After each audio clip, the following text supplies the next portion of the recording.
aujourd'hui, nous allons aborder un ou deux sujets d'actualité. Puis nous parlerons de raccourcis avec quelques logiciels, raccourcis avec VoiceOver. Et nous terminerons par une petite réflexion sur l'utilisation des écrans chez les tout-petits.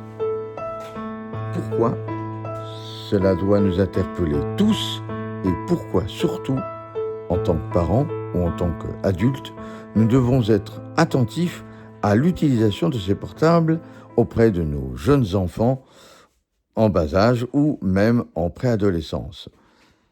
Bonne journée à vous et surtout, bonne écoute. Nous allons commencer avec quelques brèves d'actualité. La première est un petit peu surprenante, surtout quand on voit la communication qui en est faite autour de Apple Intelligence. Apple constate que, faut bien le dire, un certain retard qu'elle-même reconnaît, même à mi-mot, de 2 ans. Et finalement, on se dit que dans l'histoire, c'est peut-être magique, Apple Intelligence, mais Apple aura bien du mal à faire avancer ses arguments, tant le retard est vraiment constaté par rapport à OpenAI, par rapport à Copilot et d'autres sociétés qui se lancent dans le sujet. Alors, quel est l'avenir d'Apple Intelligence ? Pour le moment, alors pour nous Européens, finalement, c'est dommage. Et puis d'un autre côté, finalement, c'est peut-être pas si mal que ça, parce que quand ça arrivera, on commencera vraiment à goûter à quelque chose qui aura un petit peu été travaillé, en tout cas plus acceptable. Parce que pour l'instant, Siri améliorée, nous, on ne l'aura pas avant au moins un petit moment. Et ça pose 2 questions. Et la première, c'est pourquoi avoir sorti, en tout cas, avoir vraiment montré, plutôt, on va dire la chose autrement. Avoir fait en sorte plutôt que les iPhone 15 Pro et Pro Max et 16 pouvant accueillir un peu l'intelligence, alors que globalement, même si le reste du monde va en profiter, globalement, c'est pas giga, la pertinence est très limitée.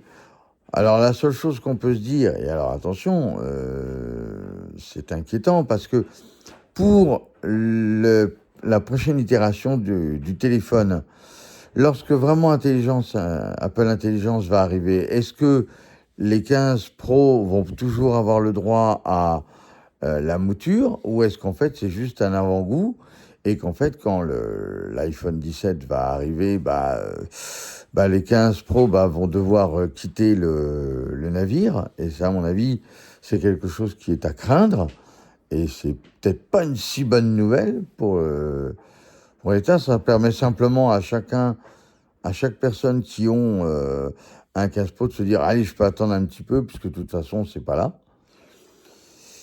Et ça, c'est la première question. La deuxième chose, c'est est-ce que finalement Apple n'en fait pas trop ? Et c'est peut-être ça le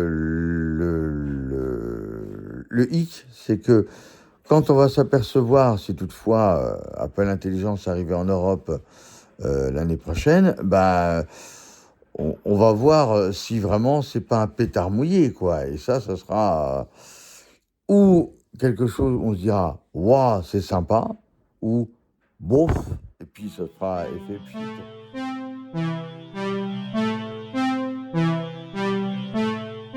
Toujours dans l'actualité, vous n'êtes pas sans savoir que dernièrement, il y a eu la sortie de l'iPad mini 7.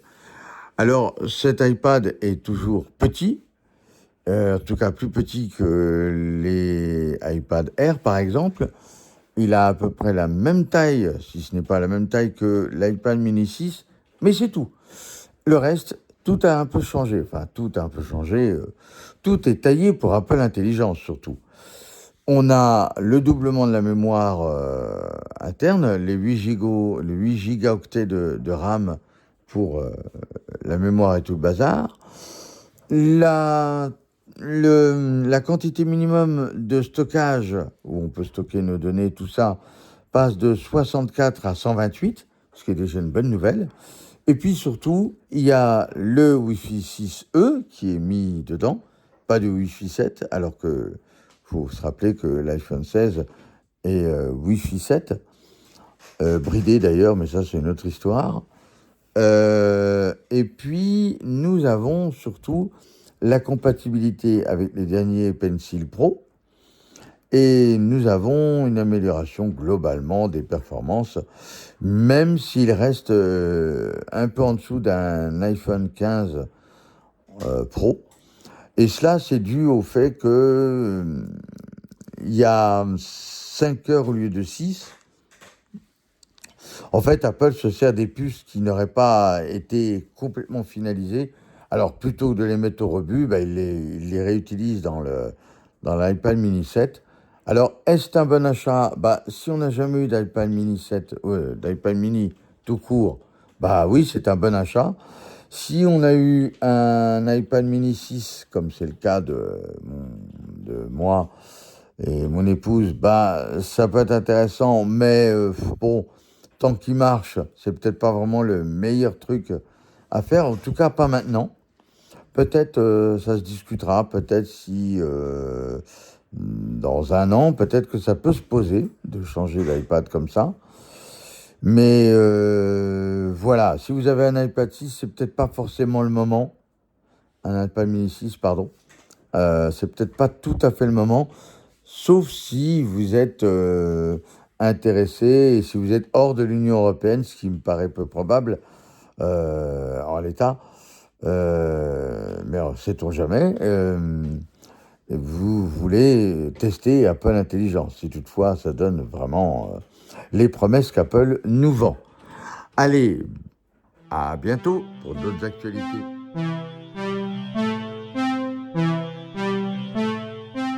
Bonjour, Techez-vous, c'est la technologie chez vous. Mais la technologie, pour nous, n'est plus un secret, ou en tout cas, si elle a des secrets, nous sommes tout habilités à bien les appréhender. En tout cas, chaque élément nouveau, finalement, on en prend et on laisse ce qui ne nous intéresse pas. Je vais vous parler d'un sujet qui peut être plus coriace et plus compliqué, et parfois qui peut ouvrir à des débats bien, pas forcément houleux, mais en tout cas qui pose des questionnements, c'est nos enfants et les écrans. Nos enfants et les écrans, en fait, les enfants sont des êtres qu'il faut protéger, même des écrans, et pas parce que les écrans sont mauvais, mais parce que ils sont malléables et qu'ils arrivent facilement à aller vers quelque chose qui les coupe du monde extérieur. Alors au début, c'est pas très simple. C'est comme la cigarette, c'est comme toutes les drogues addictives. L'écran en soi n'est pas addictif, il le devient si on ne trouve pas une occupation ou si on n'arrive pas à faire en sorte que les distractions qui existent autour soient plus intéressantes ou puissent attirer nos jeunes enfants. L'Organisation mondiale de la santé recommande que les enfants à 3 ans ont 30 minutes par jour, tout appareil confondu, tout écran confondu. Est-ce que c'est bien? Est-ce que c'est mal? La question n'est pas là, on n'est pas à dire si c'est bien ou c'est pas bien, on est là à se dire il faut se poser la question du est-ce que c'est pas trop tôt pour mettre les enfants devant l'écran?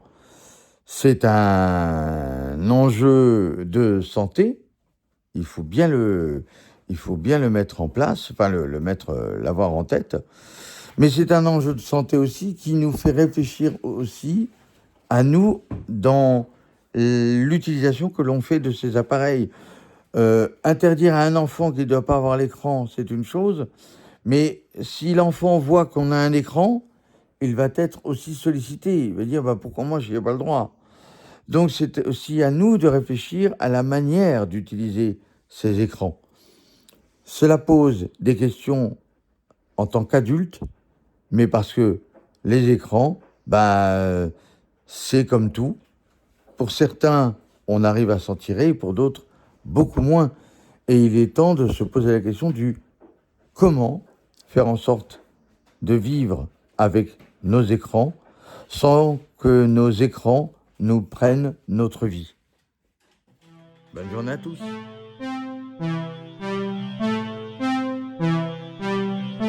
Et maintenant, nous retrouvons Sophie et ses raccourcis dans quelques logiciels avec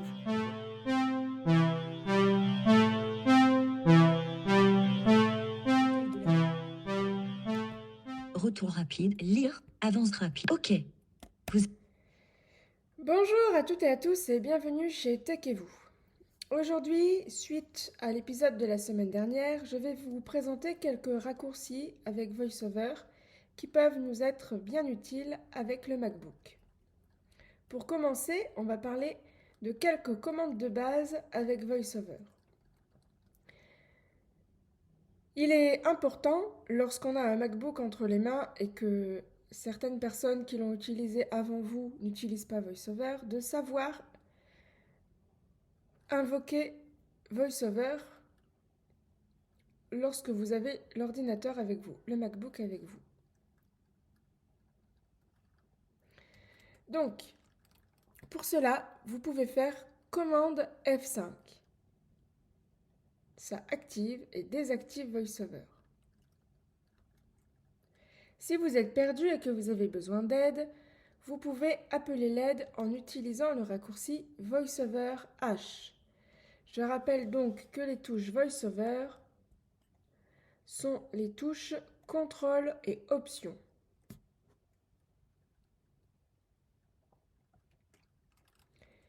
Pour accéder à l'utilitaire VoiceOver, vous pouvez effectuer le raccourci FN VoiceOver F8. À ce moment-là, vous utilisez donc les deux touches de VoiceOver précédemment citées, plus la touche FN qui se trouve à la gauche de la touche Contrôle, plus la touche F8. Vous allez activer l'ouverture d'un menu dans lequel vous trouverez plusieurs éléments pour pouvoir régler VoiceOver. Pour interrompre la lecture de VoiceOver, vous pourrez utiliser la touche Contrôle. Lorsque vous avez un document à lire et que vous ne souhaitez pas sans cesse appuyer sur la touche flèche bas pour lire ligne par ligne, vous pouvez à ce moment-là utiliser le raccourci VOA, VoiceOver A.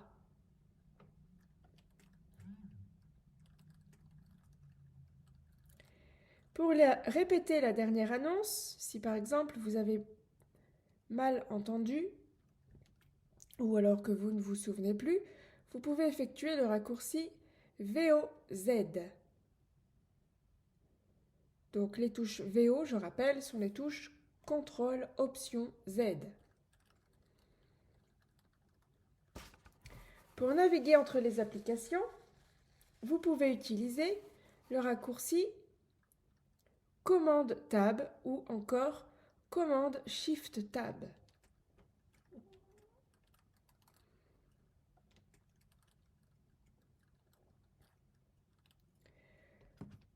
Vous pouvez également trouver le rotor dans les documents, par exemple, pour naviguer de caractère en caractère, de mot en mot, en utilisant CTRL,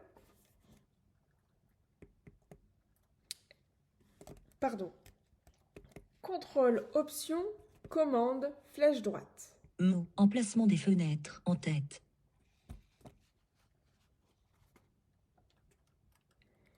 Ensuite, nous allons voir comment naviguer dans l'interface utilisateur. Pour aller au dock, vous pouvez utiliser la commande VOD. Pour aller à la barre des menus, la commande VOM. Pour se déplacer dans une fenêtre, la commande VO flèche haut, bas, gauche ou droite.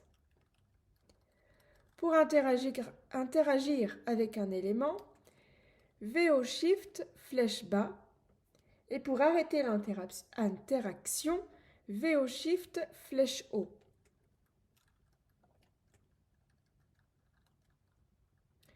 Pour accéder à une zone de recherche, vous pouvez effectuer le raccourci commande F.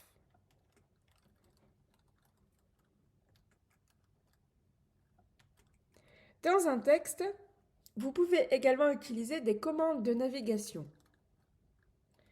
Pour lire la ligne actuelle, vous pouvez utiliser le raccourci VO plus L. Pour lire le mot actuel, le raccourci VO plus W, comme Word en anglais. Pour lire le caractère actuel, VO plus C. Pour se déplacer par mot, option flèche gauche ou flèche droite.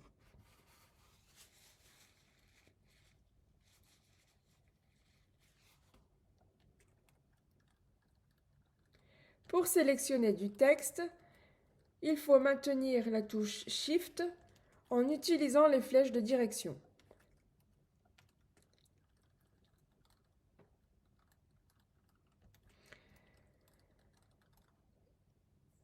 Dans les fenêtres de dialogue, il existe quelques commandes, comme par exemple pour naviguer entre les éléments d'une boîte de dialogue, on peut tout simplement utiliser les touches tabulation ou Shift Tab.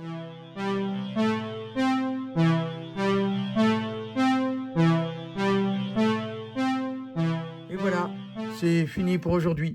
Nous espérons que vous avez apprécié ce podcast, tout comme nous avons eu autant de plaisir à le créer. Et nous vous souhaitons une bonne écoute et une bonne journée. À bientôt!